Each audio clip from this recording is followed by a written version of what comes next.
All right, you guys. Trying to make sure this is on. I think it is. All right. I am coming to you live, taped from Washington, D.C. I want to go over on this call GOLQ and lgiq, but I might do this. My original goal was to do a video on GTII and CRTD, but I just wanted to call to everyone's attention. I think this is attributable to the hard work of Ham and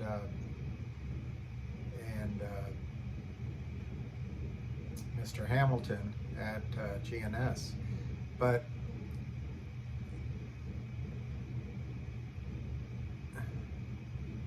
I Market Watch, Verb Technology joins Genius Group, Hellbiz, and created in targeting illegal trading activity. I want to emphasize to you guys that it was GTII that started all this, and it was Ham. A growing number of small cap companies are announcing their plans to go after naked short sellers.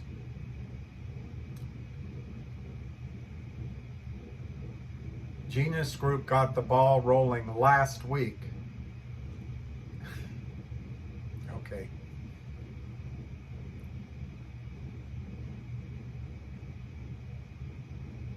Anyway, it's an article in Market Watch, and it was published yesterday at 8:13 a.m. So it's a terrific thing for you to read, and I'm going to be there, or be square. All right, now GOLQ just announced today, and I would normally put up the split screen, but I'm going to try to do this quickly because the day's almost gone, and I'll read it to you, but I'll tell you where I'm reading from. I'm reading from Yahoo under GOLQ, that's the symbol, the latest news. So today,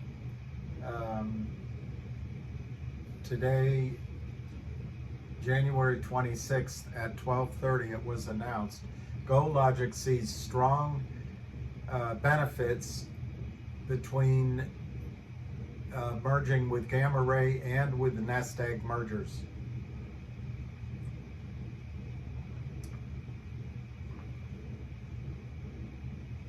Okay, the combination of GOLQ's product offering with Gamma Ray and Nest Egg will create a uniquely powerful mobile fintech ecosystem for global markets. So the three bullet points of the story: high margin offerings, e-wallet, micro-lending, and hyper-local delivery platforms can add upwards of 30% gross profit margins. I said growth, I meant gross profit margins at scale.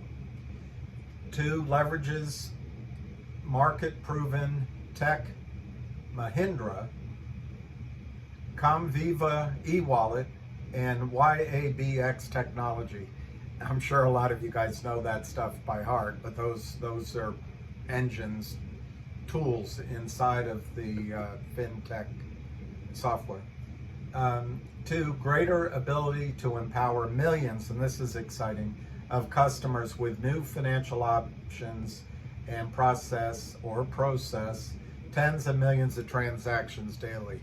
I'm excited by the fact that this delivers state-of-the-art financial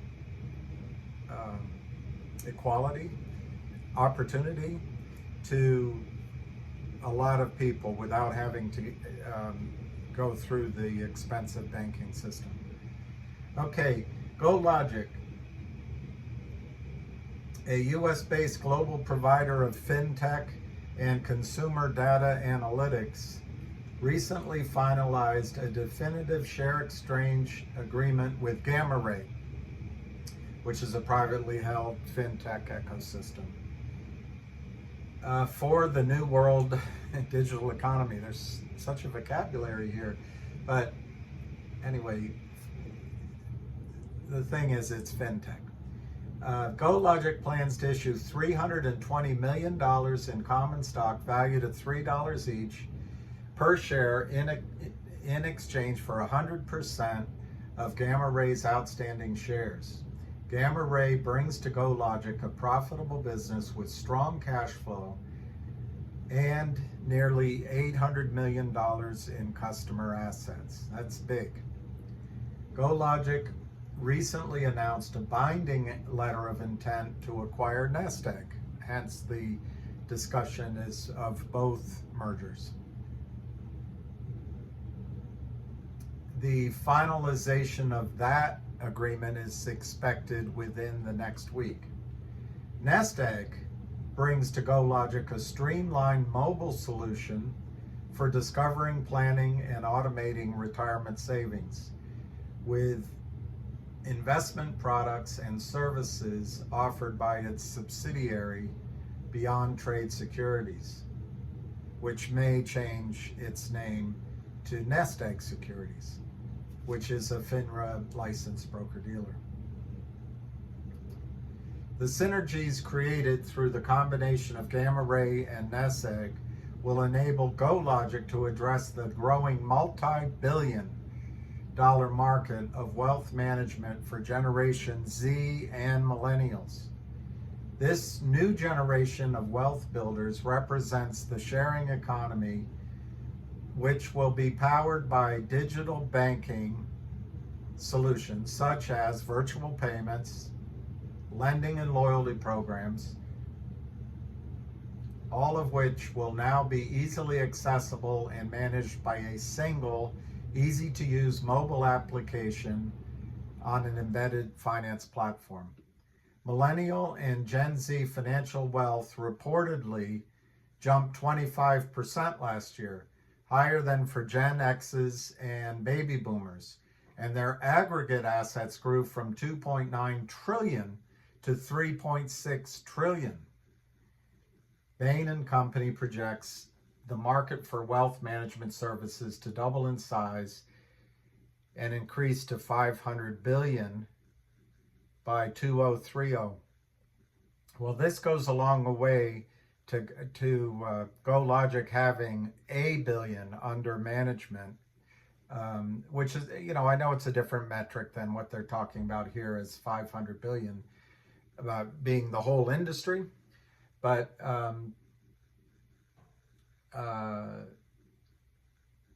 the reason I bring it up is 1 billion versus 500 billion.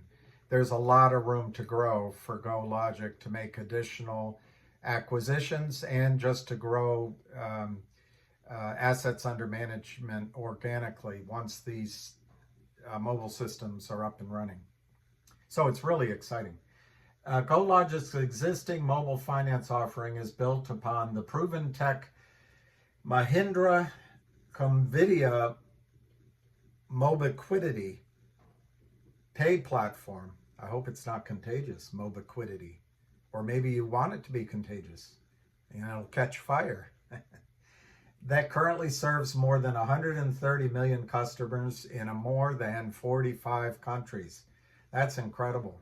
So this is early stages of what could be a dramatic financial revolution. Only the younger generations, how much you use your phone instead of going into the local bank. This is a great, in the generations that we are now, this is also a great leveling of opportunity across all economic strata, countries, continents, between the sexes, different races and religion. This is tremendous. It's Mahindra's pay platform currently serves more than 130 million customers in more than 45 countries.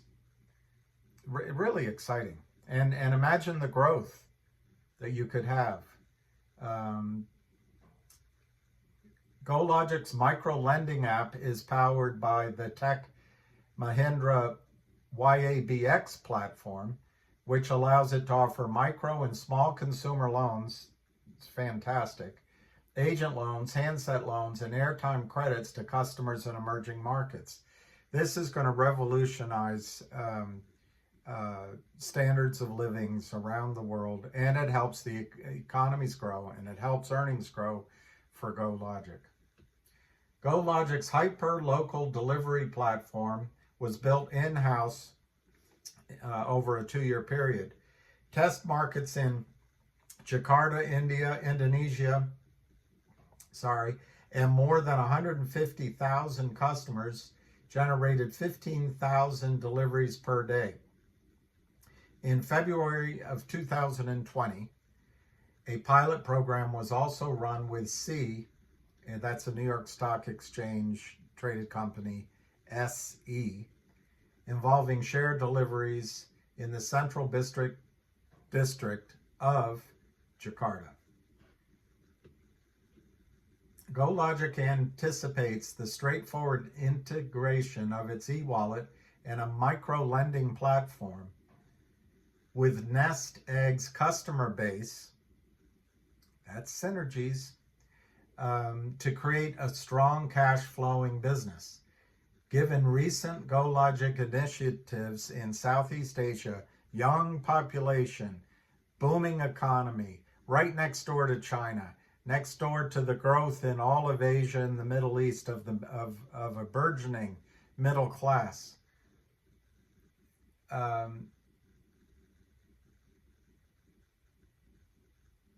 Given recent initiatives in Southeast Asia, GOLQ anticipates adding incremental growth profit margins upwards of 30% once this system is fully deployed. The hyper-local delivery platform will be combined with, that's like DoorDash or something like that, you understand, will be combined with another project that will involve a new target demographic in populous urban areas. According to Brent Swen, interim CEO of GOLQ, the strategic tie-in of GOLQ's profit offerings with Gamma Ray and Nest Egg will create valuable financial service offerings for Gen Z and millennial customers in the US, Middle East, and Australia. I guess that's called Australasia. We are looking forward to launching the new Nest Egg offering over the next few months and to integrating our e-wallet and micro-lending apps in order to address these high-growth markets. Tangentially, but also really importantly, and listen to the time frame, GOLQ has begun the application process for an uplisting to a listed exchange such as NYSE/Amex. The application is subject to approval and several factors. Gamma Ray, let's just read about Gamma Ray, and I'm at 13 minutes. I'll try to keep this under half an hour so it uploads quickly. Gamma Ray is a global financial technology company which is building a financial ecosystem and platform to provide financial solutions both to government, businesses, and consumers. So, to three things. They're trying to provide solutions to government, business, and consumers. It is revolutionizing the speed and fee structure of remittance technologies worldwide through blockchain technologies, evolving into full-stack ecosystem for the digital economy. This includes a digital wallet, borderless payments, and a proprietary platform providing functionality through the buying of goods and services. To learn more, go to www.gammarey, that's GAMMAREY.com. And then Nest Egg, we talked about before, they have introduced a simplified retirement investing app for discovering, planning, and automated investment strategies. Nest Egg offers investment products through its subsidiary, soon to be Nest Egg Securities. And there you can go to www.nestegg.app. So this came out at 12:30 today. GOLQ with a 20-minute delay is trading at 355. I want to tell you, and I might do a separate email, but let's just quickly look how Logic's doing. I mean, a separate, video. The key here is that, okay, Logic's trading at 37 cents, 20-minute delay. The volume is 49,000. There's two things going on at Logic that are important to note. A couple of weeks ago, when a new board member was appointed or another transaction was in process, the so-called investment banking firm, so-called that they use any investment management strategies at all they really do is get companies to sign up for a facility which is allowed, the name of the group is Ionic. So it allows Ionic to create a facility whereby Ionic steps in between what would normally be the function of the over-the-counter market to help companies like Logic grow and have access to capital. Because of what the larger boys in the marketplace have done, and with the acquiescence of FINRA and the somnolence of the SEC, these intermediaries come in and they essentially illegally sell stock in the open market.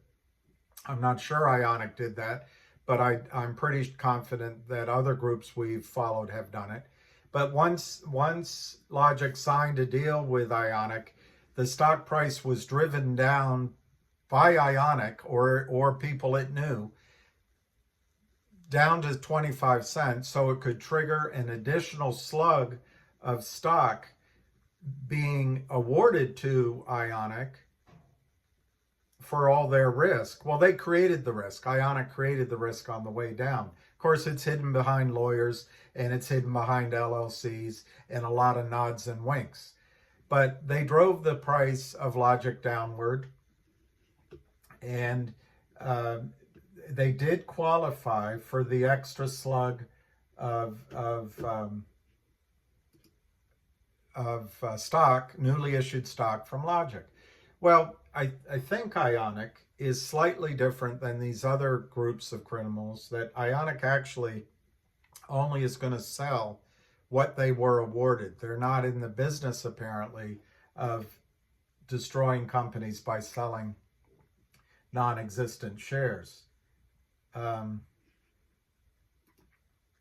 My computer's slow. I just want to tell you what the price of the stock was. And I'm sorry, I'm gonna get better so I can show you these while we're doing this. But the time that Ionic entered into this agreement was almost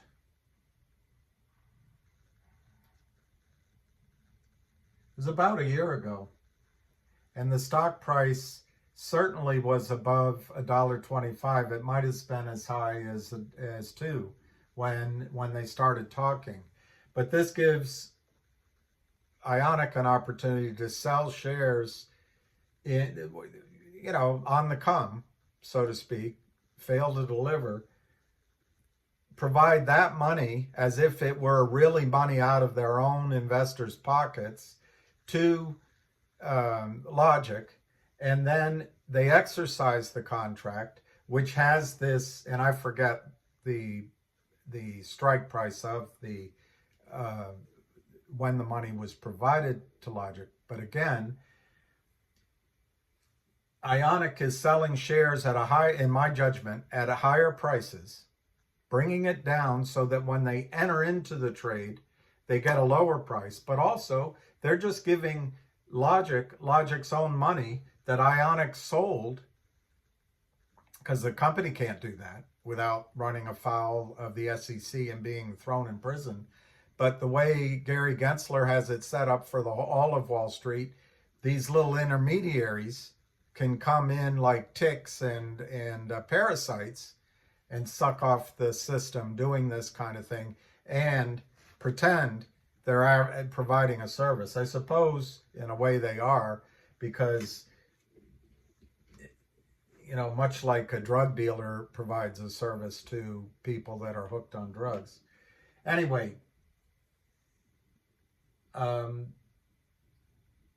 Ionic was able to sell shares at a higher price, lock in a lower price, so they already have this profit in hand. Then when they wrote the contract, they gave the first tranche of money, and I'd have to look, but I'm sure it was only to deliver money in tranches over time. Why? Because they can always sell shares in the open market, fail to deliver, drive the price down, then the next tranche can be at a lower price. So they're booking their own profits along the way. And I haven't read that contract, so I'm just assuming they're doing the same thing other dealers do. Anyway, sometime around August of last year, the stock came down to 25 cents, 24 cents, 23 cents. At that point, the language that Ionic, remember, they start selling maybe as high as $2.25 all the way down. They lock in the contractual price initially at some number, maybe 1.25, maybe 1, maybe 90 cents. But then they build in tranches, so they're always selling it downward, giving the next money to the company at a lower price, keeping the spread for their hard work. And then they drive it even further. And remember, this is a client that they're telling, you're going to come grow with us. We're going to provide capital so you can grow. Instead, they drive it downward. Well, anyway, in that contract, next time I'll read the wording to you, but in that contract, it authorized the issuance of some amount of millions of shares, 4 or 5 million shares, some number, if in case the stock came down and hit a number, maybe it was 25 cents, they automatically, Ionic gets this extra 5 million shares. I'm not sure of the exact numbers. As a reward for the risk they took, self-fulfilling, driving the stock price downward so that they could destroy the value of the company they just financed. Why? It seems illogical, because we put up money, we bought it at these prices and it's going lower. Well, because each time they've already sold the stock that they're giving in the next tranche. So they've already locked in a profitable spread. Then they come down here and they get awarded millions of shares of stock at a de minimis price where Ionic drove the stock down to. Now, it's behind LLCs. They got a lawyer writing a big blanket letter, and then they've got market makers obfuscating the issue for them. And it might be some of their compatriots out there. But the fact is, Ionic drove it down like Mrs. Pac-Man. They had to come eat the ghosts down here to get those extra millions of shares. Well, they got them. They got them. So then they stopped selling. They let the stock, they had a run up to about 70, almost 75 cents. And then Ionic has been in a steady sales job of steadily getting rid of the extra slug of stock that they got. Now, to the credit of Ionic, I hesitate to give credit. They're not like a Kurt Kramer or the Lynn Partners, where they're just going to destroy it with fake shares.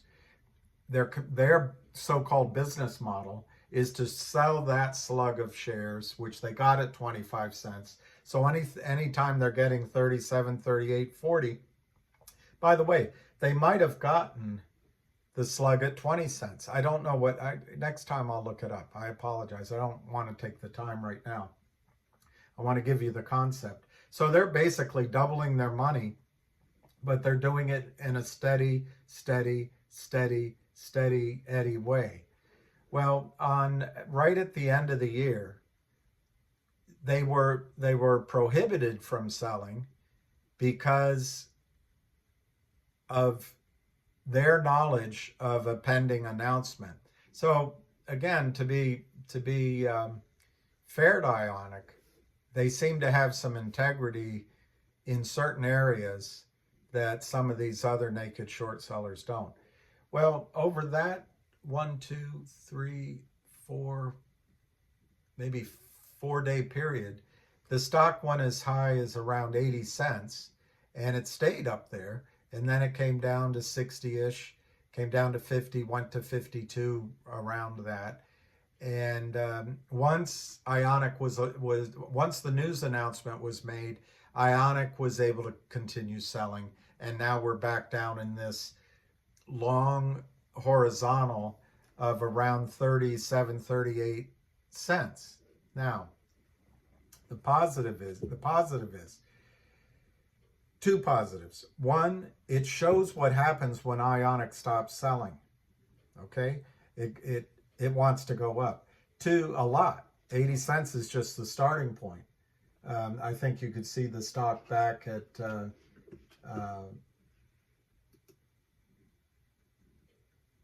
125, 150 really quickly that's logic, once Ionic stops selling. Secondly, there's not much left to sell in Ionic's situation. They have, to my memory, 1.5 million shares, and they're willing to be bought out of that situation. I've talked to a couple of investors, and I know the team at lgiq is working on getting an investor just to take that whole blockage out. And then all of a sudden you're going to see the stock price a lot higher in lgiq's case. There's also an employee named Rod, I forget his last name, who was awarded 250,000 shares that he earned over time. But he just submitted a request to make those liquid, to register those shares. So that's there too. He's selling. And that's what's going on right now. But that's very short term. And there's a lot of good news coming for lgiq. I re-emphasize they're going to have a record date to split into two. One side starting at 50 cents, the other side starting one or other side of $3, so maybe $3.50 in value. And I'll do another video on this because this is getting close to 30. It's 28 minutes. So on lgiq, you're going to see a removal of this overhang of stock very soon, and you're going to have a record date for the distribution of the two parts of the company to you very soon. And there's more news coming. I'll hold that off for another video just because I want to make sure this uploads quickly. Now, if I go to small cap investing, he does a lot of talking about other stocks in our stable, so to speak. And he also is reminding everybody about the event tomorrow in DC, where I am. But yesterday, he said, go lgiq, it's a fintech merger, Gamma Ray and Nest Egg, with more merger and acquisition activity to follow in this year, 2023. They expect an uplisting for GOLQ in the second quarter of 2023. Investors are taking notice. And the thing I wanted to get to you is it's a possible short squeeze. How can I do that without taking up more of your time? Maybe I just have to take up more of your time. Is that all right? To tell you why it's a short squeeze?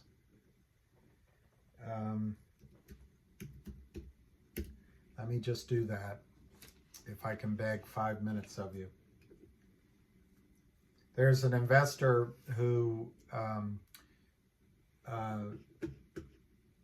has done the material, and I'll tell you his name. You probably already know it.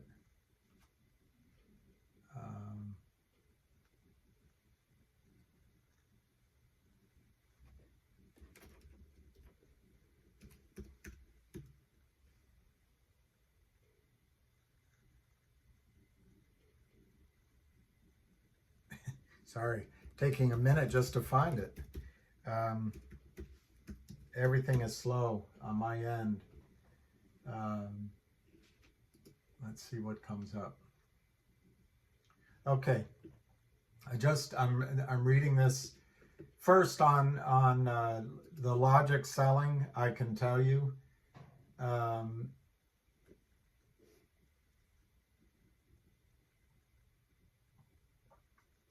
They had an employee, the controller at Logic, Rod Granero, so you can see his name in SEC filings. He took a job at Impossible Kicks as CFO. So he had 250,000 shares of Logic registered yesterday. And it's quite possible that he'll be selling those shares from today onward, but it's only 250,000. He left a year ago, so it's not like he has any information that he's trading on. It's just simply, it's real money to people, and he's got a new job as CFO. He may not sell. We don't know. But since he asked for them to be registered, that's the first step. But he doesn't have any knowledge. His selling does not imply that he has any knowledge of anything going on right now. It's just a liquidity event for himself and his family. Okay.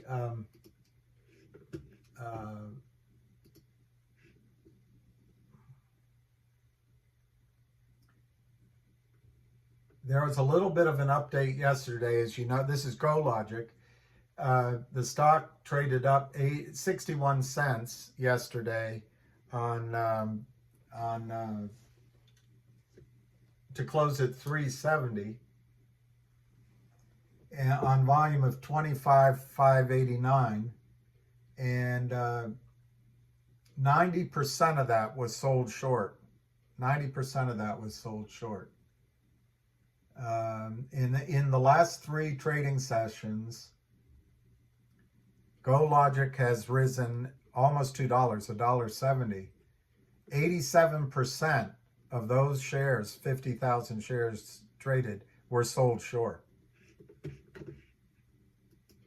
Now, being sold short in and of itself is, we're not arguing that that's bad, but in this case, it's failure to deliver, failure to locate shares, failure to deliver. All right, let me tell you. There's an investor named Tony Forte, and he has done a magnificent job keeping track of GOLQ over the last few years. December 14th through 30th, 53% of the volume was short activity. January 3rd, 39%. January 4th through 10th, 52%. And January 11th, 20%.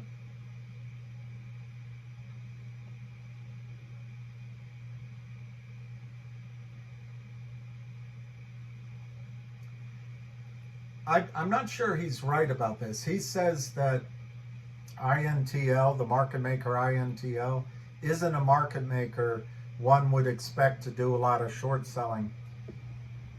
That's certainly not been our experience in our other stocks, but this guy knows what he's talking about, so I'll go with what Tony says.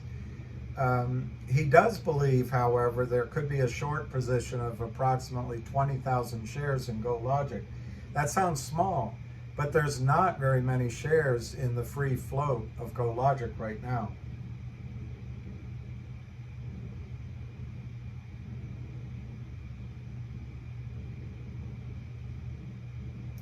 Okay, one final bit on the manipulation.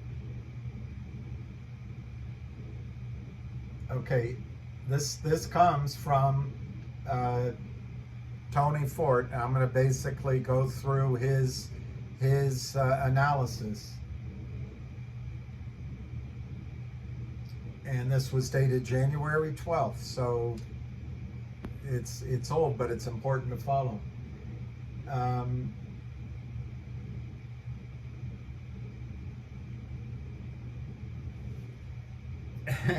On January 11th, there were 300 shares at 182, 300 at 182, 290 at 181, 290 at 181. At 9:35, the spread was 170 to 180, and the bidding was 474 shares with 100 shares offered. There were 10 100 share trades, followed by 2 1,600 share trades executed at 180. So manipulated. But FINRA only worries about manipulation to the upside, not anything that controls the price or drives it downward. So he gives this, he prints out those trades. So overall, there were 14,194 shares traded at 180 in 44 separate transactions, without INTL changing its 100 share offer. It's unbelievable, and that's the word he uses, unbelievable. It's just so corrupt. All right, so let me see if I have anything else to say on let me go to one other gentleman here, if I have him up here.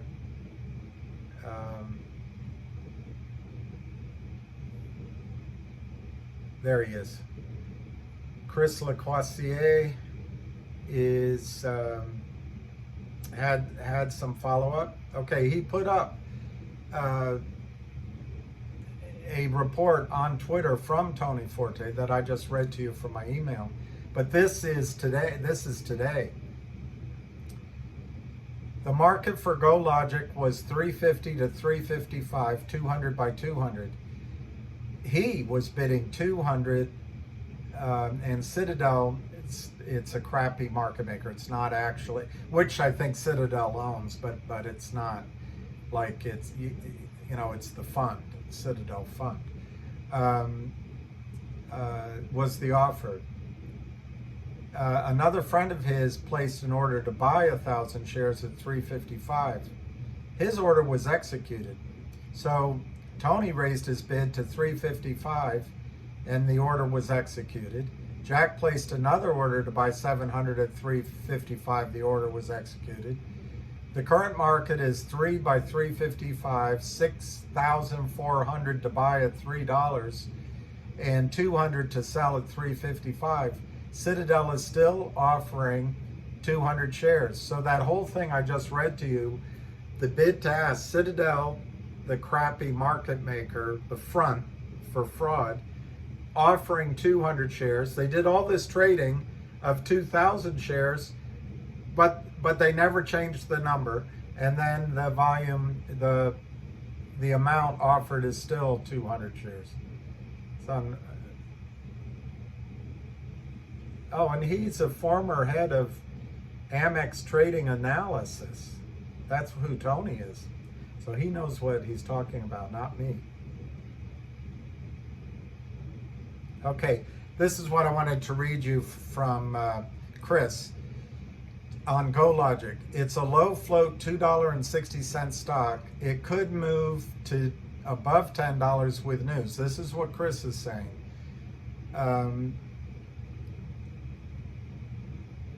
And he put up my video but you're watching this one, so you don't need to watch that one. And then he puts up the naked shorts for all of these other stocks and focuses on HKD. And then he emphasizes Tony Fort has tracked every trade of 550,000 shares traded through today for GOLQ. Chris thinks GOLQ could be the next HKD VW squeeze, and I wouldn't argue against it. If it is to squeeze, and if you do look at it as a potential squeeze, look at it that way. Get in, trade it. Don't hold it forever, because at some point the dynamics of the situation will change. It'll be a few months from now, 2 or 3, 4 months from now.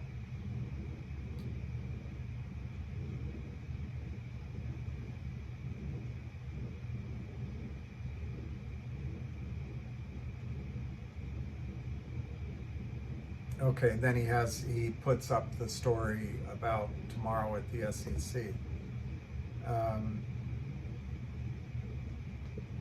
And then he put up that what I just read to you, he put up on Twitter. Okay, so I'm going to leave it at that because this is now 41 minutes.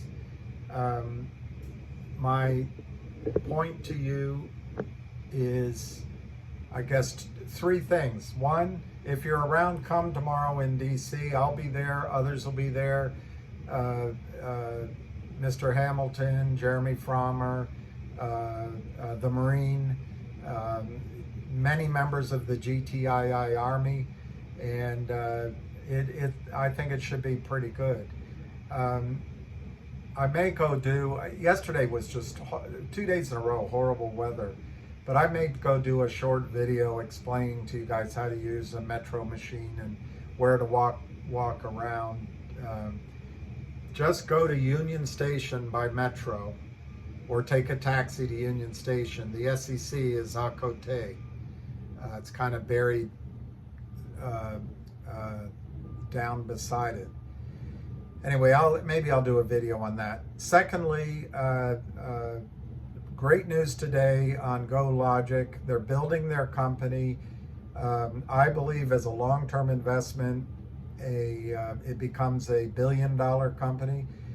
I guess that would translate to $10 or so a share. But that's, over the course of this year and maybe into early next year. And then on GOLQ, you could see a short squeeze, according to Chris, who follows it closely, and the work, based on the work that Tony does, there is a very small outstanding float. I want to say it's effectively 500, 600,000 shares right now with a big short position. So it could be fun. And then I'll do a separate video on lgiq, but just remember that lgiq, lgiq, has a record date coming up soon. I don't know when. I'm not privy to that, but it will be before they do the distribution into the Aubrey SPAC of DataLogic. But at that point, that will de-SPAC and become DataLogic, or whatever they want to call it. Then lgiq is a shell for briefly, and it will be buying this other, I guess you would call it Fintech, asset management firm. Combined, those two should be worth around $3 to $3.50 a share. Those distributions will be coming fast and furious, and once that cap gets taken off of the Ionic shares for sale, and maybe this guy Rod as well, you should see Logix shares trade sharply higher, in my judgment. Anyway, this is all my opinion and not financial advice, because I don't know each and every one of you individually, so I can't give individual advice. So hope to see you tomorrow. I'm going to go live, I think, shortly, and cheers.